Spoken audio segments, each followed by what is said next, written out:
G'day, this will be another how did Donny do that video, seeing as I haven't really done much on Frankenstein for a while now. Things are a bit thin. So today we're going to make this piece here, this bit. In particular, I'll show you how I made that radius. Sort of like what I did on the engine cowling on Frankenstein. So this piece here is what we'll be talking about. This is a side project I got going on. I'll talk to you guys about that another time.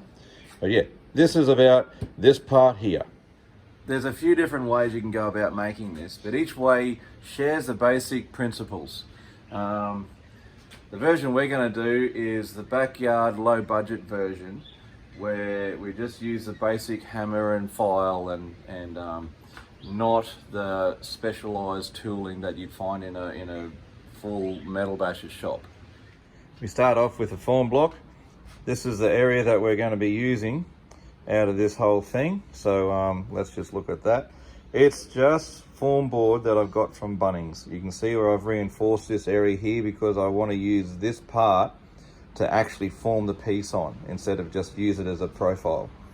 That way I don't have to make an extra form block to make this, as well as just use this as a test.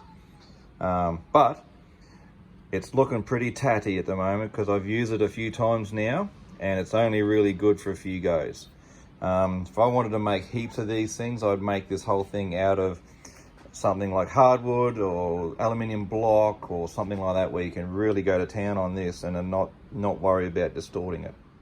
This is the material I'm going to use. It's 2024 O condition, 25 thou thick. I have used 5005 on this before, but the principle is the same. So we use this, knowing that if we use this stuff, we'll have to heat treat it properly to a T4 condition afterwards if we went to put it on an aeroplane. I've done this job enough now to have a template of sorts made up.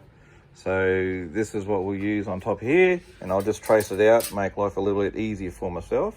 I also have a doubler plate cover support, I don't know what you want to call it, and that'll sit over the top of this thing and clamp it in place while I do the forming.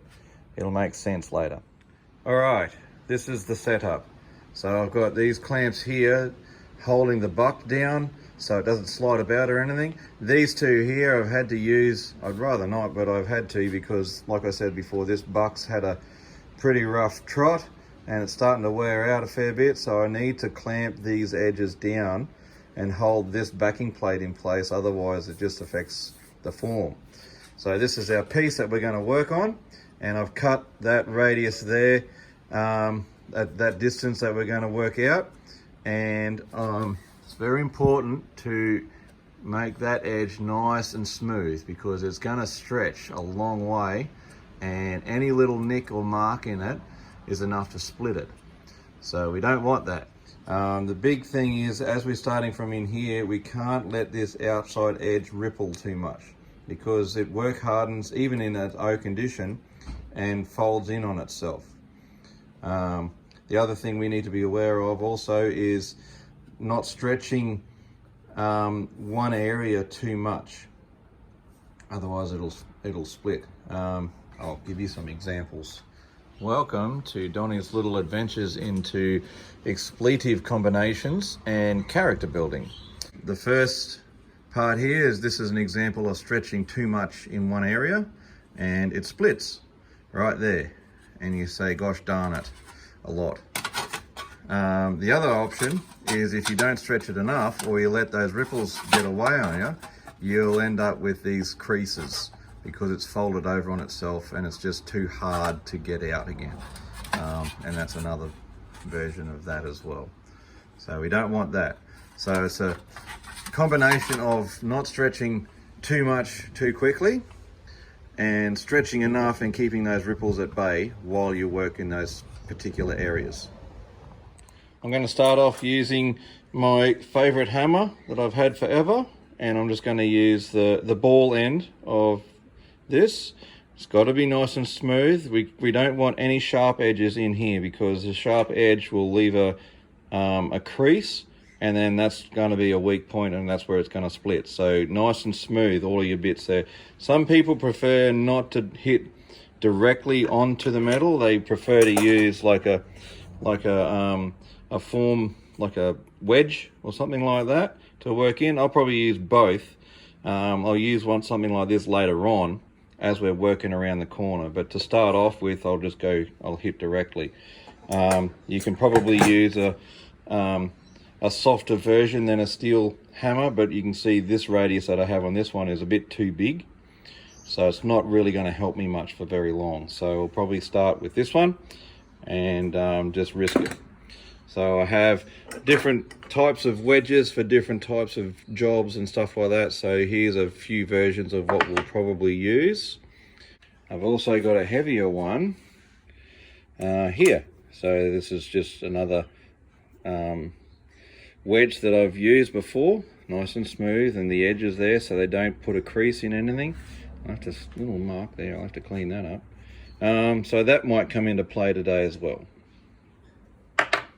So my plan is I'm going to use this hammer here to form in here, and then I'll use this hammer to back up underneath here like that to just keep the skin from rippling and just help it keep straight.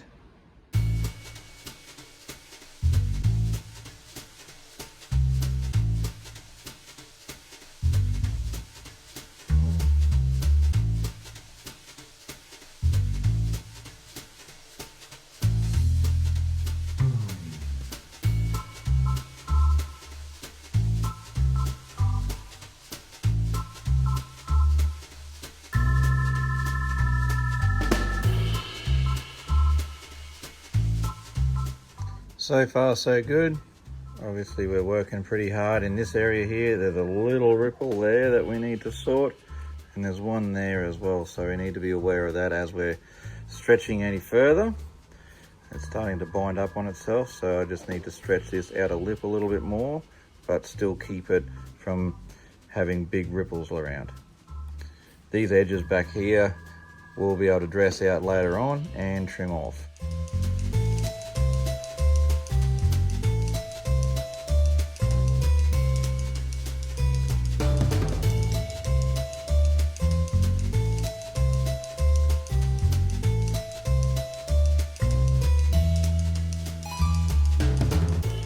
I've taken it out of the buck because I need to dress those ripples out, and I can't do that properly when it's in that angle. So we'll stick a block in the vise and just hammer those ripples out, and then we can continue on.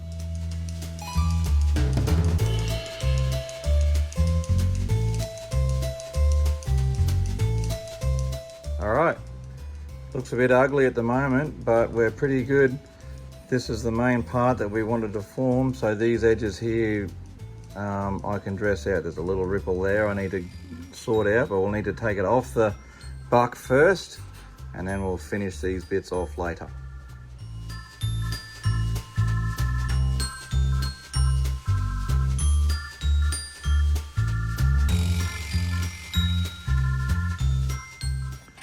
And that's pretty well it.